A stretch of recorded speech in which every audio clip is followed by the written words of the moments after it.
Welcome, everyone. So good to see you.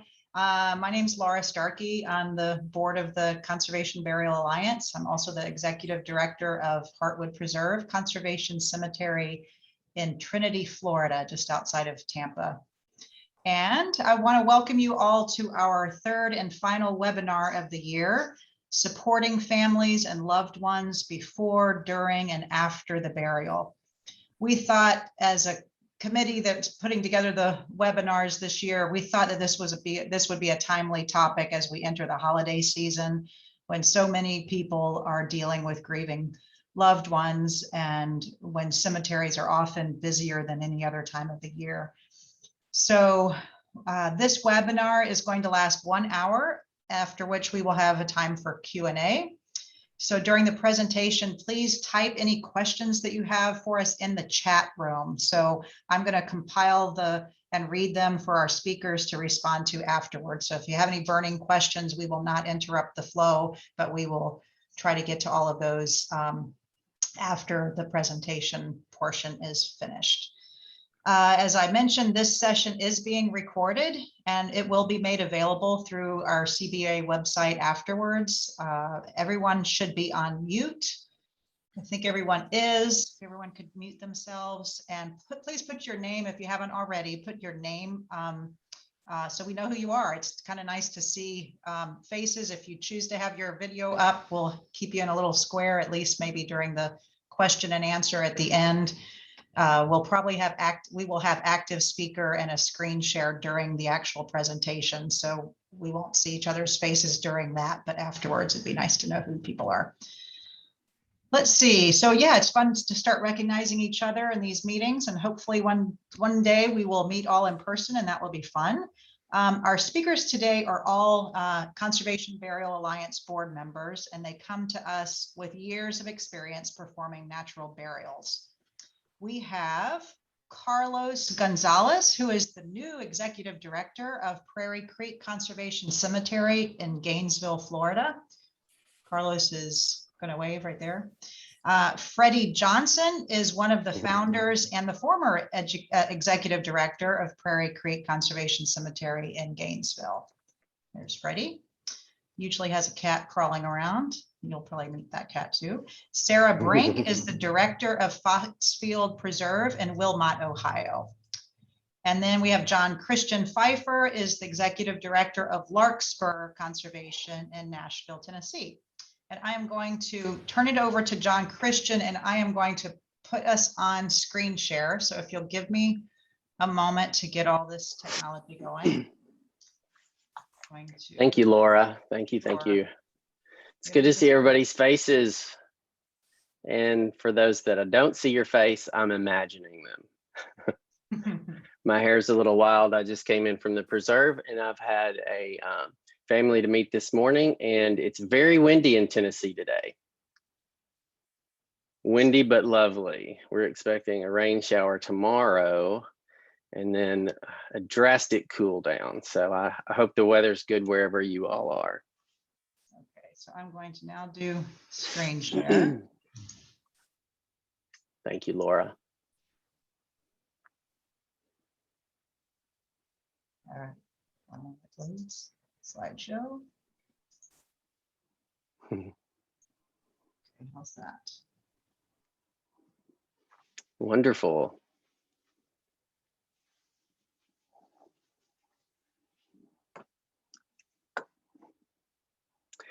So I want to just open us up because we're going to share a little bit of our perspective from each of our different preserves, and really try to bring in some heart to the work of what we're doing and how we're supporting our families and our loved ones that we meet with and we encounter, both in person and via Zoom like we are today, but on the trails and for a ceremony at Larkspur. But I just wanted to start with what we are calling showing up with integrity, and kind of start with a bit of a story. The other day, I was on a trail at Larkspur and I passed by a group of bird watchers with cameras and binoculars, and I saw a neighbor out for their daily walk, as as our green space has grown, we have our neighbors that come through for their walks, and we get to see people interact with the space.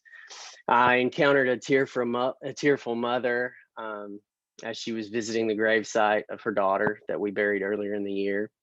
Saw a box turtle, saw the feather of a hawk, and later heard its cry overhead. Um, I witnessed late flowers in bloom from the summer and the bees feeding on the goldenrod. And as the leaves fell from the tulip poplar, I could smell the decay of the summer. And I could feel the weight of the winter that was coming. And as the seasons were changing, it's a bit of an energy. I feel like everyone can talk about this energy that you feel when you're in one of these spaces. My senses were heightened, my heart was open. I felt so much for the mother who I saw at her daughter's grave, and I felt so much peace in the turtle and in the hawk's cry, and um, an incredible amount of joy in witnessing the bird watchers marvel over the warblers that were passing through on migration. And I felt, and so much fear, but also hope at the same time, in the changing of the seasons. And at this intersection, a multitude of species, of emotions, this intersection of life and death, there was conservation burial.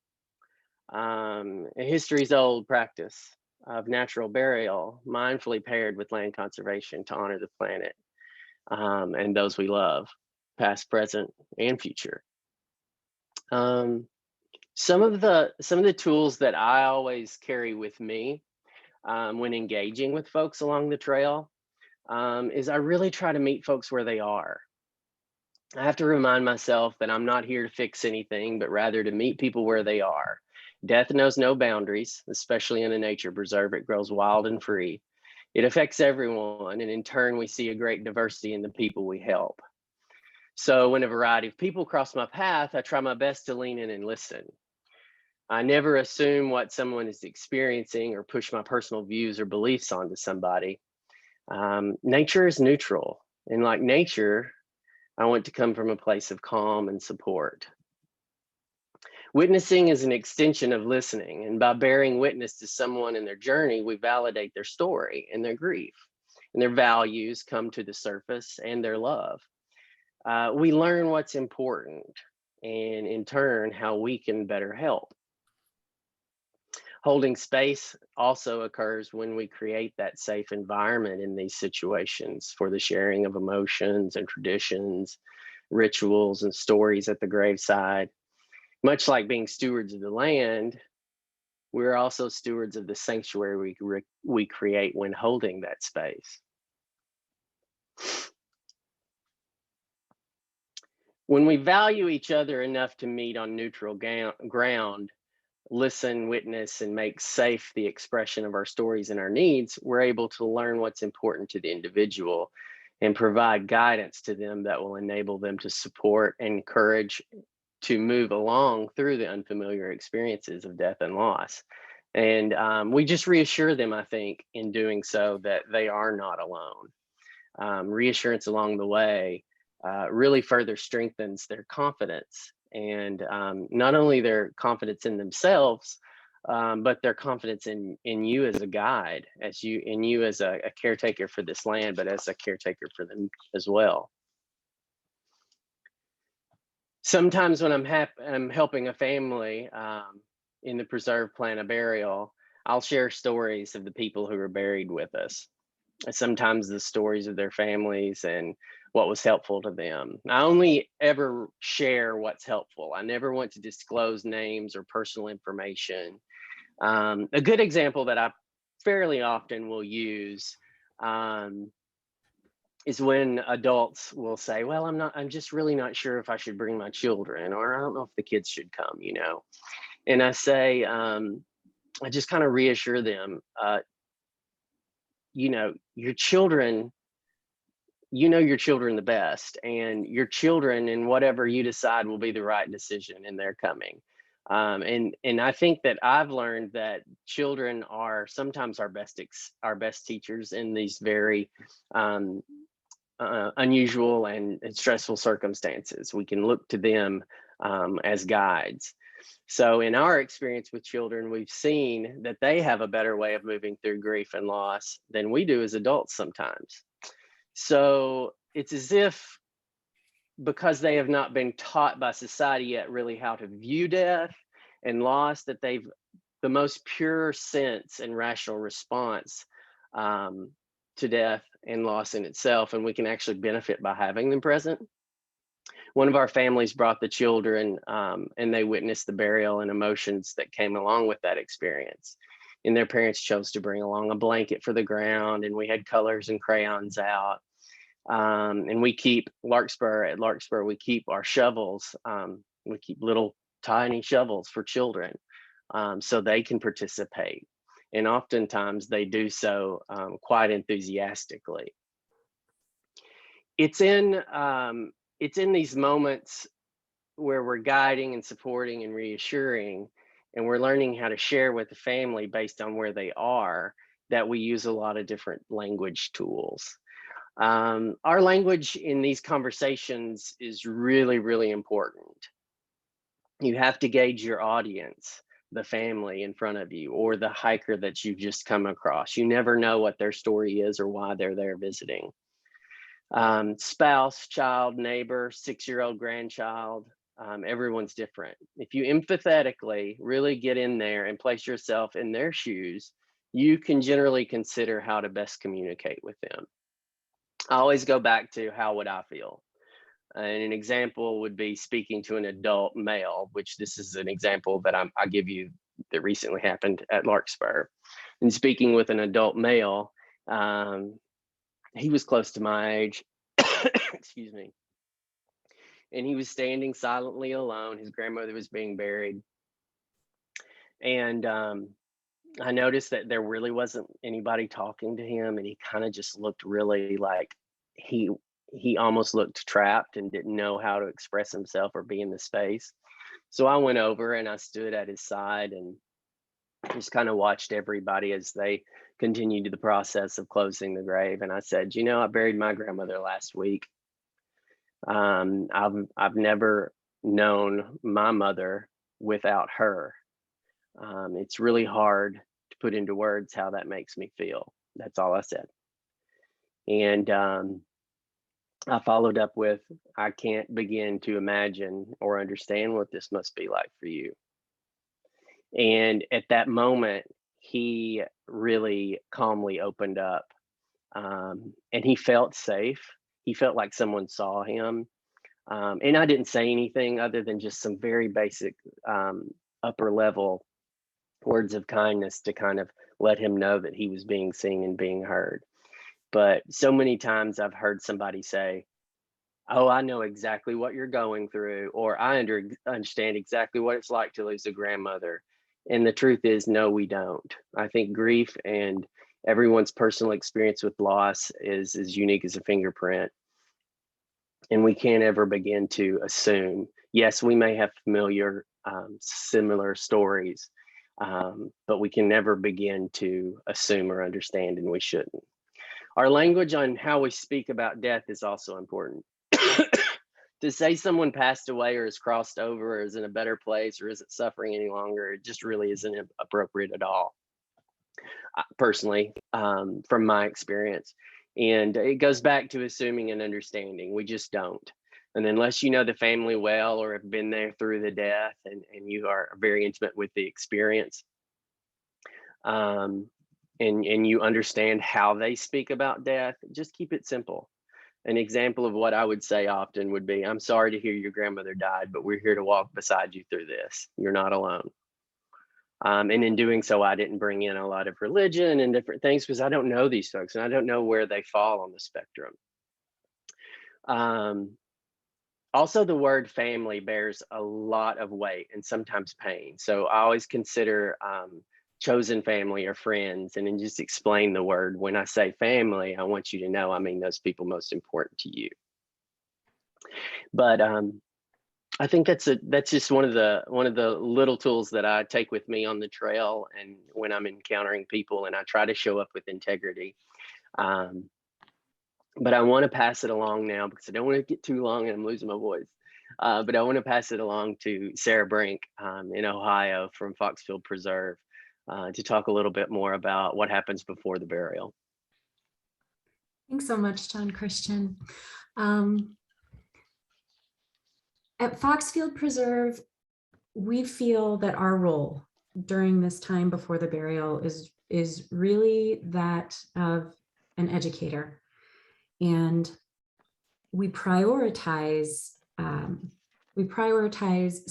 these three separate categories of topic or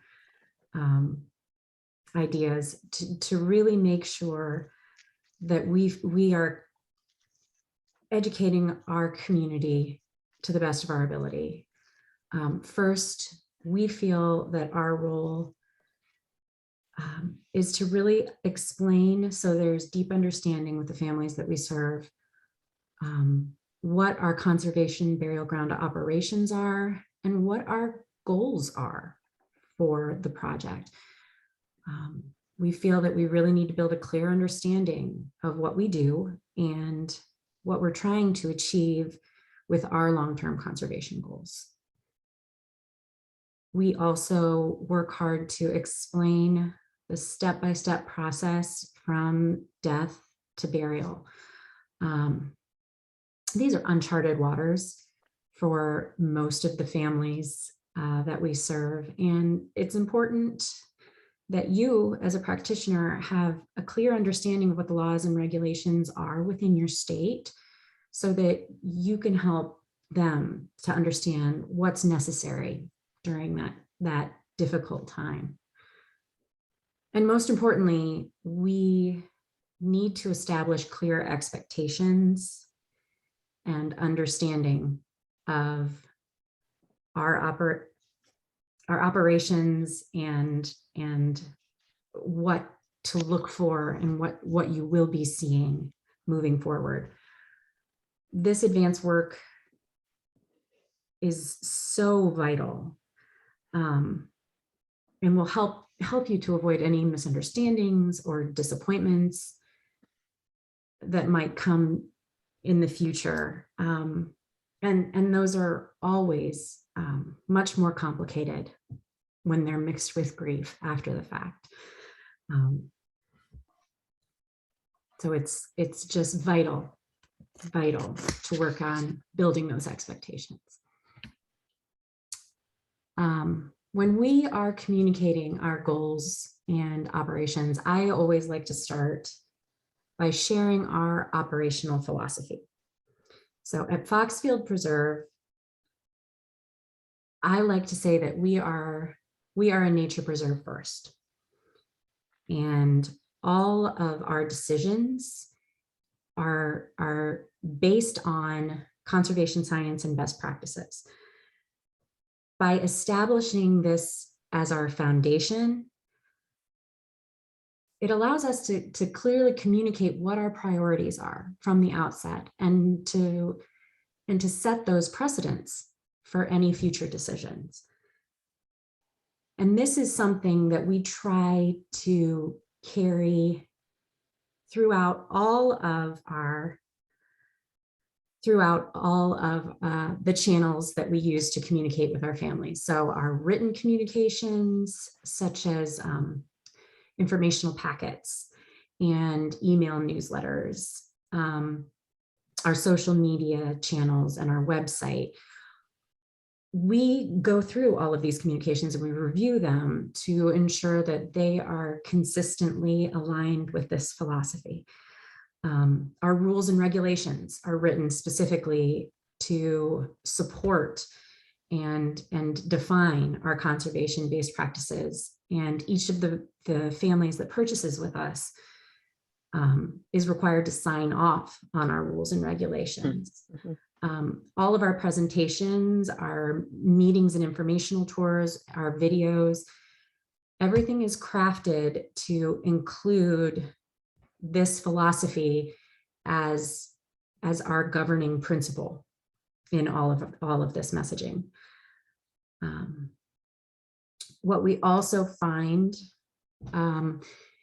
is that as a trusted source of information, we're also often called on to answer questions around other aspects of end of life. So some of these are going to be a reasonable extension of our role, like questions around home funerals or organ donation. But we also oftentimes have a lot of folks approach us about advanced directives or about drawing up their wills. So while I would highly encourage everyone here to be as educated as you possibly can be around the logistics and the legalities of some of these adjacent issues, it's also really important that you establish for yourself and your team and draw lines where you can and where you cannot offer advice. And having recommendations on hand so that you can offer referrals is a really great proactive way to ensure that you can offer the needed assistance without putting yourself into a bad situation. Go ahead and move slide. As John Christian mentioned, we do need to be mindful and compassionate when we have these conversations. This is really obvious when we're working with a family who's contacted us because they've suffered a sudden loss. In those circumstances, it's really important to establish those expectations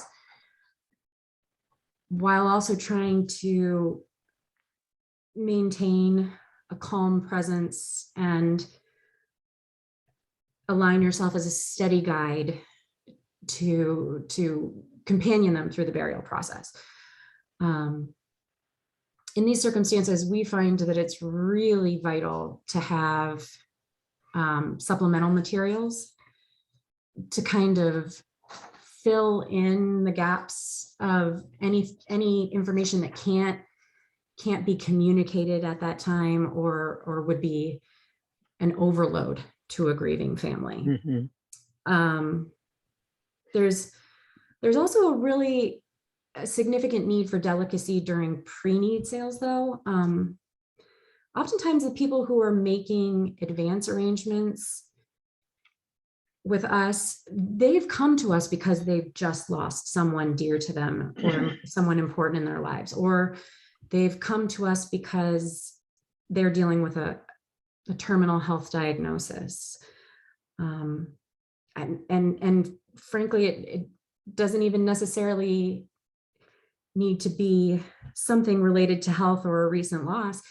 I've worked a lot of times with couples where one member of that partnership is very, very uncomfortable, or they're emotional, or they're just plain rude or angry that they have to be there, that they're thinking about their own mortality. Sometimes people they just don't want to be thinking about their own death, and it can be a real challenge. So like John Christian said, approaching each of our interactions as a compassionate listener can really help you to meet individuals where they are and help you to meet their needs. While Foxfield operates exclusively as a cemetery, or as I like to explain to people, we are the final destination only. I also spend a lot of my time explaining the step-by-step process that takes place before the body even shows up at Foxfield Preserve, before it makes its way to us. This time between death and burial is incredibly murky for most people. Most of us have absolutely no idea what needs to take place. And that uncertainty can really be a roadblock for anyone considering a conservation burial. Nobody wants to put an insurmountable obstacle in front of their family, especially when they know they will have passed. So as a conservation burial practitioner, it's really important that you're prepared to educate and offer guidance during this time. One of the first decisions that our families need to make during this time is whether they're going to work with a funeral home or whether they're going to try to undertake a home funeral. So what you need to consider is, what are your state laws and regulations? What is allowable? Are there home funeral advocates active in your area? When families leave one of our informational presentations, I always want to make sure that they leave feeling empowered, that they can take any aspect of this process into their own hands if they choose. I want them to understand it at a basic level what needs to happen. And here in Ohio, that is, you need to be prepared to do basic washing and preparations of the body. The body will need to be either refrigerated or cooled with ice. The body will need to be placed into a casket or a shroud or a woven casket or a cardboard container. You'll need to have the death certificate signed and filed with the local health department. And that burial permit will need to be issued and the body brought to Foxfield. And the family can really do any of this themselves, or they can contract with a funeral home to assist them in any of those tasks. Here in Ohio, the burial permit acts as a transit permit, so the family can legally bring the body to Foxfield themselves. And I have had a number of families who have kind of picked and chosen a la carte which of those services they want to undertake themselves and which ones they will need the support of a funeral home for. Slide, please. Decisions regarding burial containers, though, are often made prior to this point, unless it was an unexpected loss. However, even though they've made their decisions, only a handful of families will actually have their burial containers on hand. This is something I'm seeing a lot more of recently as more and more of our families choose burial shrouds. I've had a number of families who purchased those in advance and have them placed in a cupboard at home until it's needed. It is really helpful to have resources available to share with family members and funeral directors to guide them in finding appropriate or approved containers. It's also helpful to have instructions available to guide any families that might be choosing to use sheets or heirloom quilts, including logistical considerations like securing the body to a board for added stability. Finally, preparing families for what they can expect at the gravesite can be very important in creating a level of comfort. For many people, not knowing what to expect can really make the thought of a natural burial difficult to consider. Describing what will happen or what everything will look like can really help to lessen any anxiety that they might be feeling and to really help families feel confident in their decisions. Slide. Whenever possible, you should really consider all forms of communication before the burial occurs to be an opportunity to set and to really manage expectations. At Foxfield, this extends to our land management practices, such as the prescribed burns we perform on our grasslands and our policy to leave fallen trees unless they are a hazard or unless we need to access a burial location. We also strive to create a clear understanding of what to expect when a family returns to visit a grave site following a burial. We explain how the mound of earth will settle over time and vegetation will regrow and retake the site. We intentionally point out approved memorial stones and approved plantings when touring through the cemetery with a family to explain what is allowable. When walking through the cemetery, we also make special note of our bluebird monitoring trail and how those nesting boxes are spaced specifically within the cemetery to help bolster the population of bluebirds. This helps us to make it clear that benches and birdhouses can't be placed on individual graves.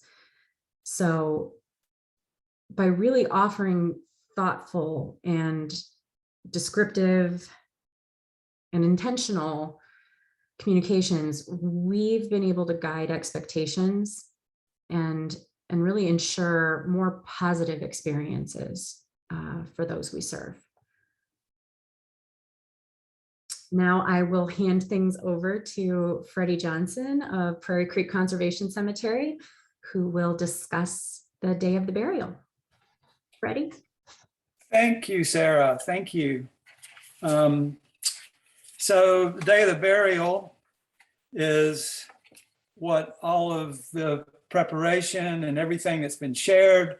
It's kind of the opportunity for what I think the two most important things about the day is, of course, for the family and those that have lost a loved one,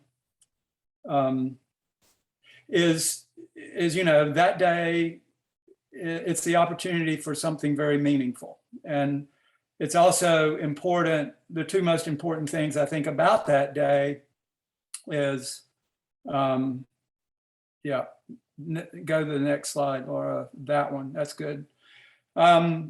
Is safety and making sure that we do everything that we can to make that a meaningful experience and a safe experience. And, burials at all the conservation burial grounds, they're quite varied. There could be nobody there. I mean, literally, we've done burials, and I'm sure most every other, if not every other conservation burial grounds have done burials where there was no one there.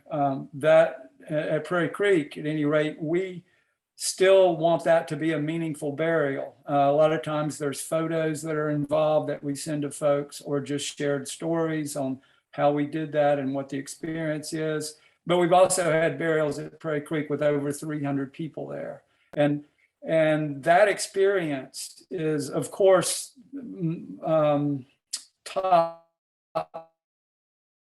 priority is to make sure it happens in the way that the family wanted it to happen and actually planned on it happening. But actually, more than that, we want it to be a deeply meaningful experience and often a very healing experience. And when that happens, the other thing that happens automatically is that energy, that feeling, and that experience is, for the most part, shared by everyone there, whether it's one person or 300 people.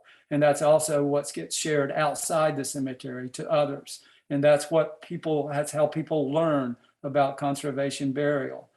Having said all of that, before that day, there's a lot of things that sort of carry over to make that start really important. And one is, it goes back to some of the things that Sarah talked about, is there needs to be a good contact number or a way for people to contact, whether it be the responsible party, the funeral home, or even attendees, if possible, that they have a contact number day of if something happens and they need to communicate. Likewise, we should always have, I say we, meaning the person that's in charge of the burial particularly needs to have a way to contact at least the funeral director, funeral home, and the responsible party day before. One of the first things we like to do, all of this is, everything that I'm going to talk about now is supporting having a meaningful experience and a safe one. So if you go back a slide, we're a little bit ahead here. Can you go back one slide? Laura, can you go back one? Yep. Okay. That's, yeah, nope. Yeah, that's it. So if you walk, what we like to do is walk along the area to make sure that, you know, that if there's anything that needs to be corrected safety wise, make sure that everything you need at the burial site is there and set up. This could be something like maybe there's a chance of rain, so you might want to have a topper tent available if needed. There might be some critters or water in the grave that needs to be dealt with before people come. All of this is before people are showing up. And there, I mean, we are at Prairie Creek. The plan is for us, we're in the process of making sure we have an AED nearby if needed. We want to make sure that there's first aid nearby and available water and supplies. If you look at that burial site there, you'll see on the far end, that's the earth pile, and it has a cloth, a natural, beautiful design cloth over the earth pile.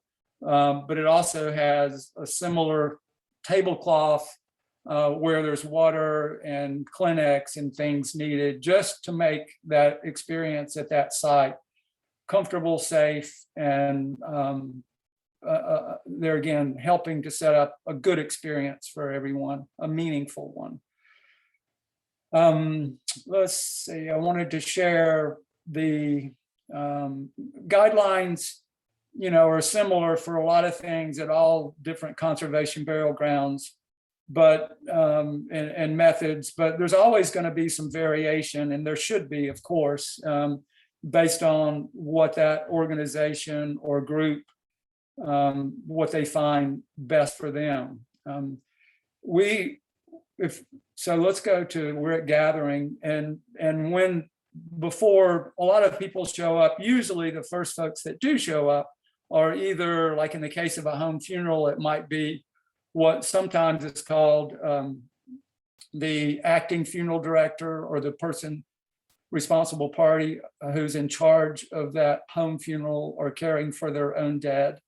And they might show up first. But most of the time at Prairie Creek, there are funeral homes and funeral directors involved. And usually, not always, but usually they are the first or one of the first there. Once again, this is our opportunity to make sure that if there's any last minute things we need to talk about, design, or plan on, that we can get with that funeral director or that responsible party and chat with them, make sure that speed on everything that's happening then and there. Might check the container to see if it's what we had planned on, if there's anything that alterations or anything that we need to make changes to accommodate the container that we hadn't, that is sort of a surprise. That's the time to check that. It's also the time for any paperwork that needs to be done either with the, or shared, like as Sarah mentioned, the burial transit permit at Prairie Creek, we get that right up front from the funeral director and secure it. If it's a acting funeral director or a family that's caring for their dead, there still could be some paperwork or even payment. Hopefully not then, but sometimes at Prairie Creek, that's the way it happens. And we want to do that beforehand, before other people get there. Also parking, whatever parking needs to be done, there needs to be a person that knows how to do that and when and where to do it. There is usually at most conservation burial grounds and cemeteries, there's a place where people begin to gather. And I realize that at Prairie Creek, that is usually somewhere else other than the gravesite, but I realize that at some places it might be the gravesite. However, I think most places have this gathering area where at Prairie Creek, we have a Amish funeral cart. You can see it there in that photo, and we have that ready. And usually before a lot of people, or sometimes before anyone comes, the casket or the shrouded body is placed on that cart by staff and or funeral home folks, or in the case of a home funeral, family members. There are times, it's one of those things that should be discussed that Sarah and John Christian mentioned, where it's meaningful for folks to actually be a part of that transition, even to the funeral cart. So if that's the case, then that needs to happen. And but there will come a time where most everybody's there or everybody's there, and that is when it can be shared that, hey, everyone, let's all put our phones on vibrate or silence. That's also a time where some housekeeping things could be mentioned about bathrooms or logistics. But there will be a time where the procession will start. And here again at Prairie Creek, we use this funeral cart, and a person with family or a friend, often one or two people will pull the cart. Other times it could be staff or volunteers at Prairie Creek, and the procession will follow. Then as that procession goes to the gravesite, oftentimes families, whether planned or not, I've seen some wonderful ceremony begin right during that procession, which is a very meaningful time through nature. It could be silent, that is pretty powerful, but it oftentimes will have some singing or chanting. A few times at Prairie Creek, there's been bagpipes during that procession, but once at the gravesite, that is the time that usually it's family, but it could be a combination of family and staff or volunteers, where the body on the Amish funeral cart in a casket or with a shroud is placed over the gravesite. And at Prairie Creek, we always, and I think Sarah mentioned this as well, we always, if it's a shroud, we secure that shroud with some very nice cloth strips onto that body board, so that during any kind of transition up until placed over the gravesite, the shrouded body is secured to the body board. Now, once it's placed over the gravesite, we take that off because we want it to be in a position to be able to slide off the board when the time for lowering happens. And once again, the whole opportunity for natural burial, and particularly conservation burial, is this experience. I mean, it is the kind of experience that right now chills are running down my back, and I've done hundreds and hundreds of these. But at a time, family where they're really friends and family, when they're looking for a combination of reality and respect and reverence and remembrance, for all of that to come together, that is this opportunity. And it's really meaningful for many, many folks, and healing. So for people to have the opportunity to participate and have intimate involvement in this whole process from beginning to end is critically important.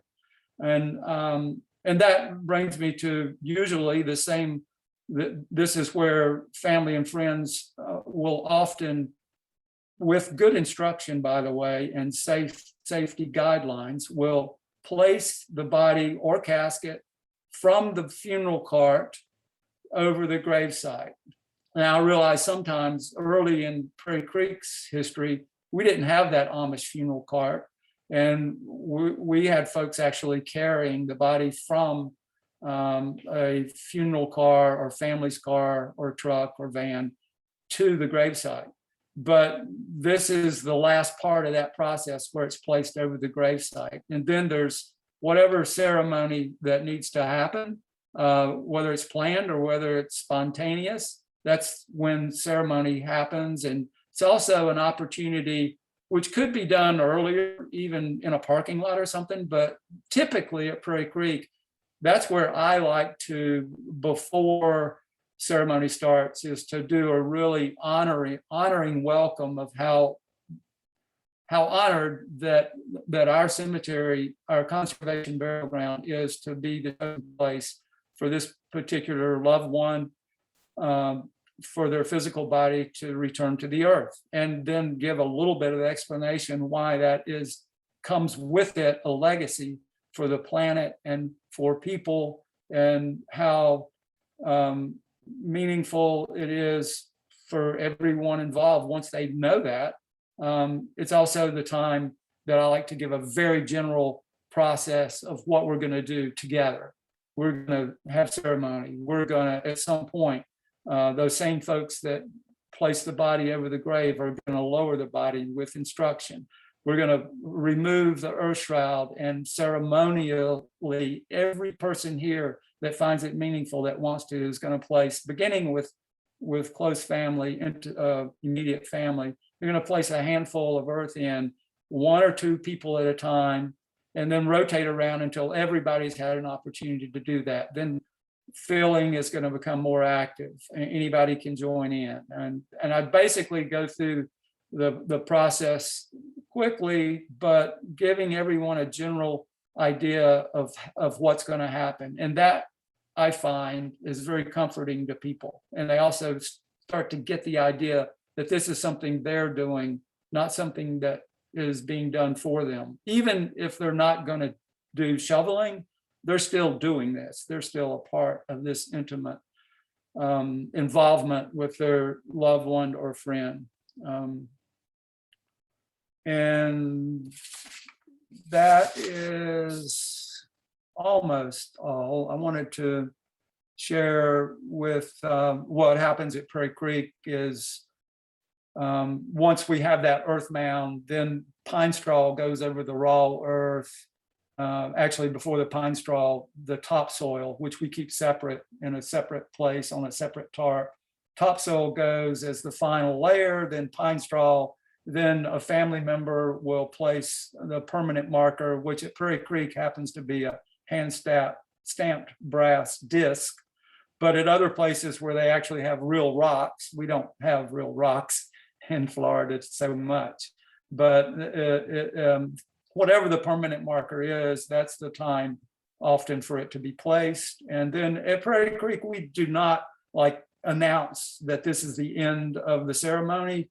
The way we do it, that could certainly be a viable way of doing it respectfully, but we tend to we tend to let that experience settle a bit. People stand around, and we give the group some space and some time, and allow them to feel where they are and what they've done, and to talk a little and disperse. We began to do our due diligence of putting stuff up, which takes me to sort of what happens later. And I'd like to introduce Carlos Gonzalez, who's the executive director of Prairie Creek Conservation Cemetery, and he's going to talk about the after burial segment. Great. Well, thank you, Freddie, Sarah, and John Christian for sharing. Hopefully, I won't be too repetitive with anything you had previously said during your presentations. And I'll try to keep it brief as we're coming to a close here. A lot to cover, but hopefully I'll cover the most important points. So yes, I'll be going over markers and grave decoration, grave maintenance that we tend to do at Prairie Creek Conservation Cemetery. And throughout this presentation, I'll be touching upon how to maintain healthy relationships with people who come and visit for the first time and who are just learning about conservation burial, potential patrons, and for those families that you have already helped and continue to help with the process. I directly relate the health of relationships and the cemetery immediately when you start to have those conversations with people. And as Sarah has mentioned before, establishing those expectations correctly with everyone. That way they understand how things will continue to move forward as we take care of this land as stewards and maintaining a healthy ecosystem and respecting those choices for those who have made that choice of having a natural burial. And so markers at Prairie Creek Conservation Cemetery, as Freddie had mentioned, they're a small brass disc, which is usually a combination of copper and zinc. They're very small, and by Green Burial Council standards, each natural cemetery is to have markers that delineate a specific grave of where a descendant is to not impair the ecological conditions. Or like the aesthetic of the natural landscape. So that's something that you'll just want to talk about with families as they're planning and preparing, and that way they understand why that may be the only form of written memorialization within your cemetery. As for grave decorations, we always allow fresh cut flowers. It's to where we want to make sure that we control the things that are brought in and the ideas that people have of natural burial, of this idea of, planting something that may not be necessarily native to the area and potentially doing harm to the ecosystems that you are nurturing. And so at our cemetery, we want to make sure that we have the most control of that, given we have a stewardship plan. We work with our land trust partner that helps us with maintaining such a beautiful place. And so this here is just an example of a comparison between a couple graves, one of which is to where a family had come by and not necessarily a family directly. It could have been someone that wasn't there for the burial or that doesn't understand natural burial practices and our policies for maintaining a conservation burial ground. And so someone had just decided to come, remove vegetation, thinking, using that gardening mentality of these are weeds, these are things that don't belong in this particular area, and I'm going to beautify it in a way that I'm used to. And so they had brought some stones that unfortunately were not permissible within our guidelines. And so on the other photo right there, right beside it, is a perfect example of what is allowable for decoration. And sometimes we even allow for people to use nature sculptures, pieces of wood that are down branches or stumps that they can use to create something that's special to them and memorializing their loved one. We just don't want to create a structure that is also detracting from the natural landscape. It's always good to remind folks, we see this place as a living memorial and this common ground that everyone is contributing to and beautifying by making those contributions of having their bodies reunited in the earth and strengthening those habitats. Let me see here, my notes real quick. Yeah, so you just want to make sure you have proper language within your written policies, something that is before the burial of what is allowable and what kind of maintenance your cemetery may do. In these photos here, these are just some more examples of what families do within our rules and regulations for what is permissible. And it's beautiful too. They come up with creative solutions of doing decorations at grave sites within the cemetery. So we always want to make sure that it's something that is biodegradable, that can go back to the earth. These ones here, it's a neat story. There's the two on the right is from a woman who comes and visits her sister's grave, and for each season she decorates them differently to represent that season. So it's nice to catch those and sometimes meet with her while she's doing those decorations. Let's see here. So plantings, that can go into also maintenance. Given that you and your staff and land trust partners will be maintaining these plants for as long as they're living on the grounds. And so there are expectations from folks that, whatever we plant must survive, but again, you have to have those conversations with people that we do our very best to maintain living specimens that are planted, but they have their own challenges as they're being reintroduced into the habitat. It could be the wildlife there that likes to munch on brand new things that are brought in. It could be the climate, the change in temperatures that are starting to happen now that we're starting to see that could have a different effect from those that are just growing naturally from seed. So those are things that you just want to go over and think about as you're implementing a native plant program. You also want to make sure that those plants are native to your area. You don't want to have something that people are used to in a particular part of the region of a country to then place into an area that you may be working in that is not suitable for those ecosystems. So you want to make sure you have knowledgeable staff, board members, and again, that land trust partner that will be there to help guide you with that form of maintenance. So continue on with grave maintenance. I'll keep going real quick. So the next slide is an example of something that can occur at a natural burial ground, given that we do not use vaults. And so what happens is sometimes for those who do use burial containers, which is when a majority of these kind of sunken graves happen, is because of it collapsing over time and the earth is settling and coming down, which is expected, but it can be quite disturbing to family if they don't know about that, or if they just show up and expecting like a perfectly crafted mound.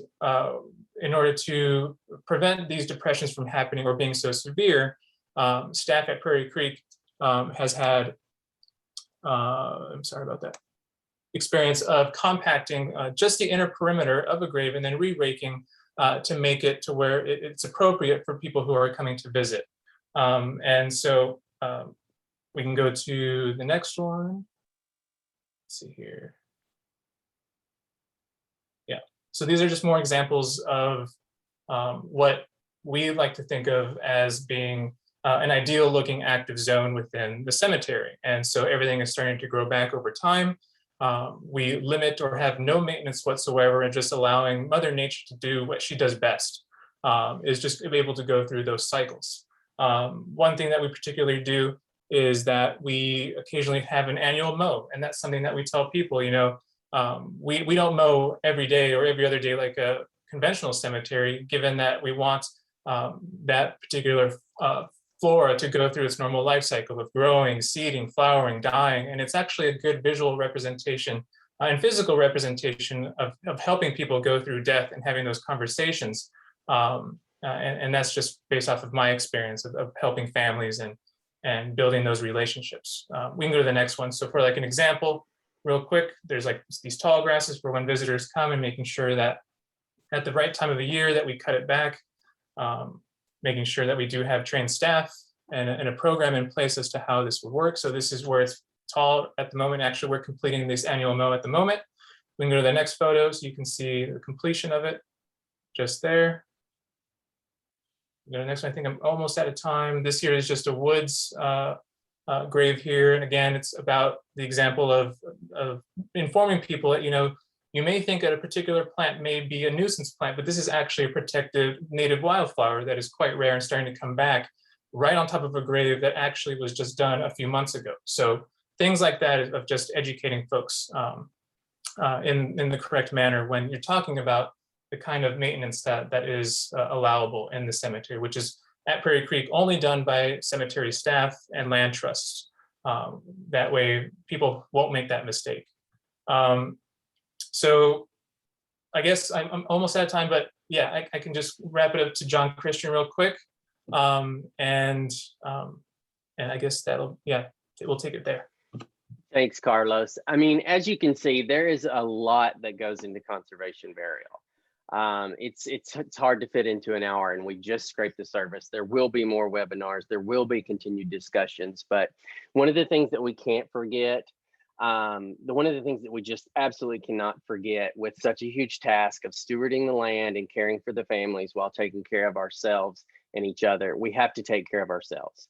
How can we not become emotionally invested in the care of these lands with the families that we help, you know? We've intersected with them at a time and a place of extreme vulnerability. It's one of the most challenging demands of this work and something I try to work through daily. How do I turn it off? Well, truth is you can't. I've tried putting it on silence or vibrate, but my feelings are not a cell phone.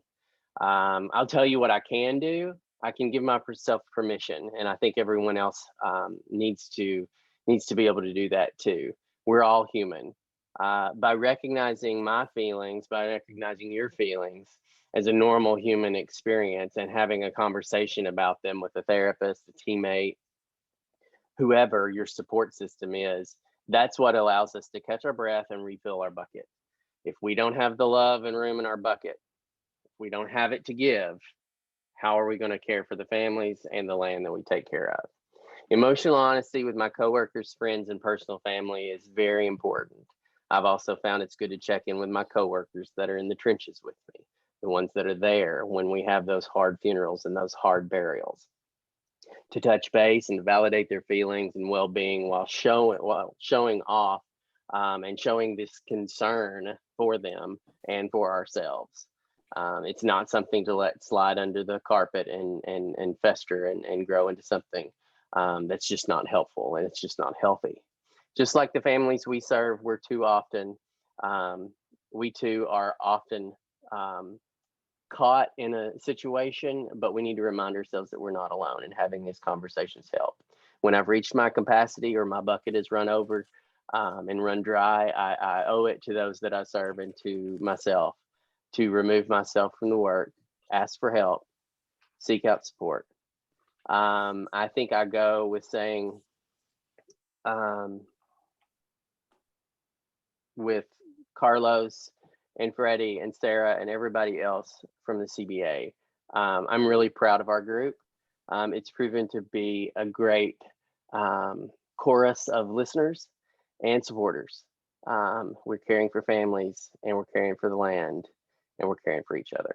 So thank you so much for joining in our webinar. Let's have a little bit of Q&A if we have time for it. Laura, what do you say? Absolutely. Thank you so much. Let me Okay, thank you guys. This is just beautiful. It was helpful for me, and I knew what you guys were going to say. It was still really nice to hear it. Thank you all for all your experience and wisdom. I want to go through the chat room. Susan asks, what are some examples of the disappointments that Sarah mentioned that the families commonly have? Sarah, did you want to respond on that one? I can. So no matter how well you use those opportunities for advanced communications to build those expectations, you're always going to be dealing with people's individual perceptions and their interpretation of what you are sharing. So you can show someone a video and tell them step by step exactly what to expect and exactly what they're going to see, but you can't control the way that they interpret that through their own personal filter. And some examples of that, people who, no matter what you say, they still expect you to somehow guarantee the survival of their memorial plantings. Or even though you've explained to them that this area is a prairie meadow, they are still surprised by the fact that they come back in August and the grasses are 8 feet tall and they can't walk through them easily to get to their loved one's plot. So no matter how well you communicate, you're always going to be battling those individual perceptions. But again, that's where having strong communications and really consistent communications is going to help you, because you can fall back and say, but it's right here in all of these documents that you have received. It's right here. Oh gosh, currently right now I'm having an issue at our cemetery. We also allow for the placement of cut flowers and decorations on the grave. But I've had, I don't know, just recently a rash of families who want to place elaborate grave blankets. Does everybody know what I'm talking about when I say grave blankets? These enormous coverings of evergreen and flowers. And I have a couple of families who are coming back regularly, and it's getting deeper and deeper and deeper. And it's been perhaps a year and a half since these burials have taken place, and they're still coming and placing this greenery on to the gravesite. And so I am in the process of crafting a very gentle but firm letter to try to make it clear that we do need to let nature retake this space. And I understand how psychologically and emotionally charged this is going to be for these families to finally let this section of land go back to its natural state, because it is in essence convincing them to let go again of their loved one. And yeah, everything, no matter how well you can share all of your goals and intentions in advance, you're still going